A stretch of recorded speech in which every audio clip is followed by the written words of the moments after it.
الحمد لله ونستغفره ونعوذ بالله من شرور أنفسنا وسيئات أعمالنا من يهده الله فلا مضل له ومن يضلل فلا هادي له أشهد أن لا إله إلا الله وأشهد أن محمدا عبده ورسوله. Amma ba'd, rekan-rekan yang saya muliakan, kita masih di pembahasan bainal abdillahi wa amri, antara pemaafan Allah Ta'ala dan perintahnya. Ini satu pembahasan yang penting kemarin, karena banyak di antara orang itu bersandar kepada rahmat dan pemaafan Allah Ta'ala, kemudian dia meninggalkan perintah-perintahnya. Ya. Jadi berdasarkan Allah itu Maha Pengampun, rahmat Allah itu luas, maka mereka menyia-nyiakan perintah-perintah Allah Subhanahu wa Ta'ala. Sedangkan kemarin sudah kita baca sekian banyak hadis yang menunjukkan tentang ancaman Allah Ta'ala berkenaan dengan orang-orang yang tidak melaksanakan perintah-perintah Allah Ta'ala. Nah,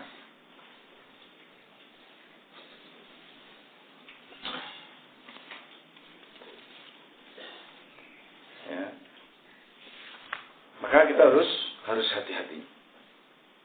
Ya, karena berarti apa?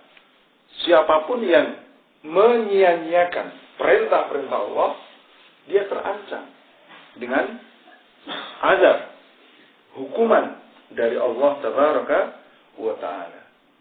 Tidak boleh kan kita tenang aja, nanti Allah akan memaafkan kita. Nah, ya. Kemudian di pembahasan berikutnya, ya,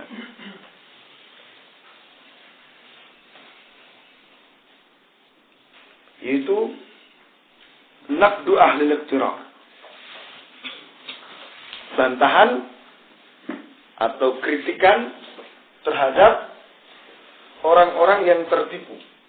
Tertipu kan tadi, ya, bahasa kita jaga ke rahmat dari Allah Ta'ala, jaga ke pengampunan dari Allah Ta'ala, sehingga mereka tidak mau mengerjakan perintah-perintah Allah Subhanahu wa Ta'ala, tidak mau meninggalkan larangan-larangan Allah Ta'ala. Bahkan kadang kita dapati memang seorang itu bermaksiat, tetapi Allah justru berikan kepadanya nikmat yang lebih. Ya. Namanya orang Jawa bilang apa? Dilulu ini. Sampai dilulu ya. Jadi orang berbuat maksiat justru tambah kaya. Ya. Berbuat dosa semakin dia baik keadaannya. Dari sisi apa? Duniawi. Nah, itu namanya apa? Istidraj. Orang Jawa bilang dilulu. Bukan berarti Allah cinta, bukan berarti Allah setuju dengan hal itu. Nah, ini yang kadang atau seringnya membuat seseorang itu tertipu. Seseorang itu lalai. Mana katanya kalau berbuat dosa mendapat hukuman? Saya kok enggak? Nah, maka kita perlu tahu bahwasanya Rasulullah katakan, "Idza ra'aitallaha ya yu'til 'abda min ad-dunya 'ala ma'asihi ma yuhib fa innama huwa istidraj." Apabila engkau melihat Allah Ta'ala itu memberikan kepada seorang hamba perkara duniawi, kenikmatan-kenikmatan duniawi karena maksiat yang dia kerjakan, maka ketahuilah itu adalah istidraj. Itu dilulu sama Allah Ta'ala.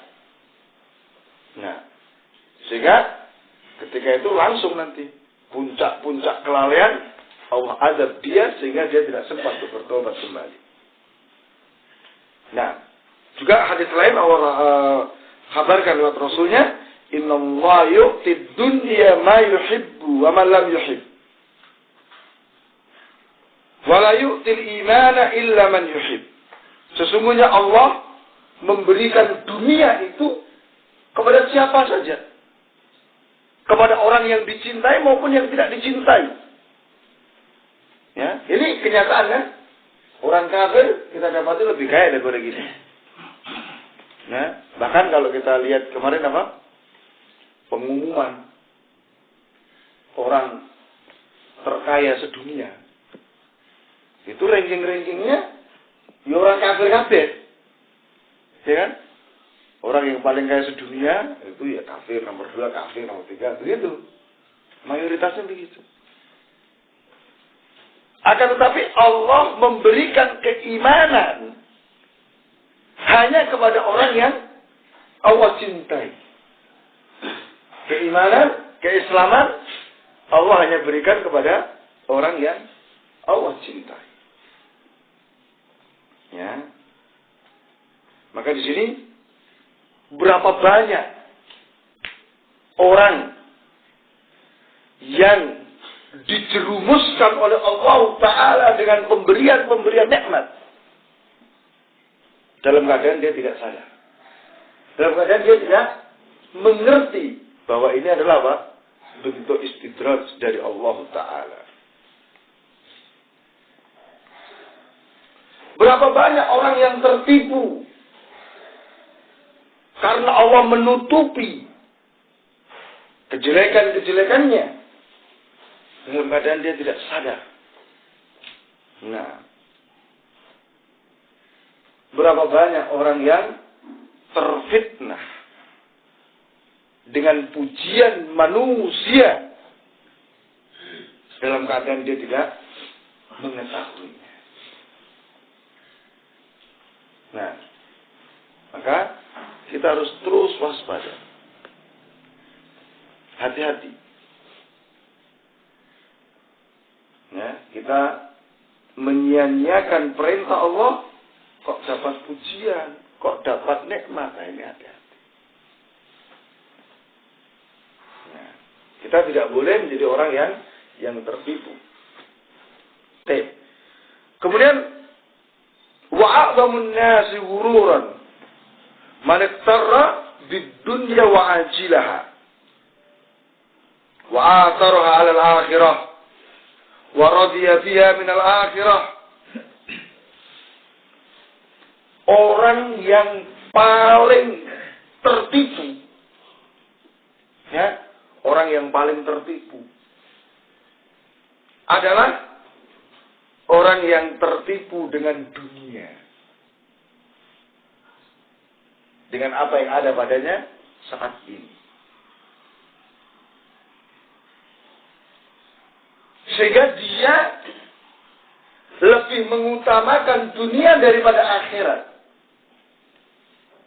Dia lebih ridho terhadap dunia dibandingkan akhirat. Nah, sampai sebagian mereka mengatakan ad-dunya naqdun wal akhiratu nasi'atun wa naqdu anfa' minan nasi'ah. Dunia itu uang, akhirat itu besi. Ya, uang itu lebih bermanfaat daripada besi. Ya? Sama orang mengatakan. Juga ada orang mengatakan ad-dunya zarratun manqudatun wala durratun mau'udatun. Yang penting itu yang pasti. Ya. Yang pasti-pasti aja, bukan yang dijanjikan. Katanya. Ya, kalau dunia itu kan pasti. Ya kan? Kalau ada upah, mana? Ada uangnya. Ya kan? Kalau akhirat kan hanya janji-janji belaka. Ya, maka sampai orang tua kan, ya kita ambil yang pasti. Ya. Itu masih dijanjikan. Ya kalau ditepati, kalau enggak. Nah ini orang yang paling tertipu sampai ngomong seperti itu. Juga mereka yang mengatakan lazzatud dunya mutayaqqinah wa lazzatul akhirah mashkukun fiha. Wala ada'ul yaqina lisyak. Kenikmatan dunia itu pasti. Ya kan? Kenikmatan dunia itu pasti. Sedangkan kenikmatan akhirat itu masih diragukan. Masa kita akan tinggalkan yang pasti untuk sesuatu yang masih meragukan? Nah ini adalah orang yang tertipu dengan dunia. Ya, orang yang tertipu dengan dunia. Nah, maka wahada min a'zami talbisi syaitan wa taswiri. Hal tersebut termasuk tipu daya syaitan yang paling dahsyat. Ya. Kenapa? Karena binatang saja. Ya. Binatang saja. Kalau keadaan manusia itu seperti tadi, binatang itu lebih berakal daripada manusia itu. Ya. Karena binatang itu ketika dia takut kepada sesuatu yang membahayakan dirinya, dia tidak akan maju mendekati. Hatta dipukul,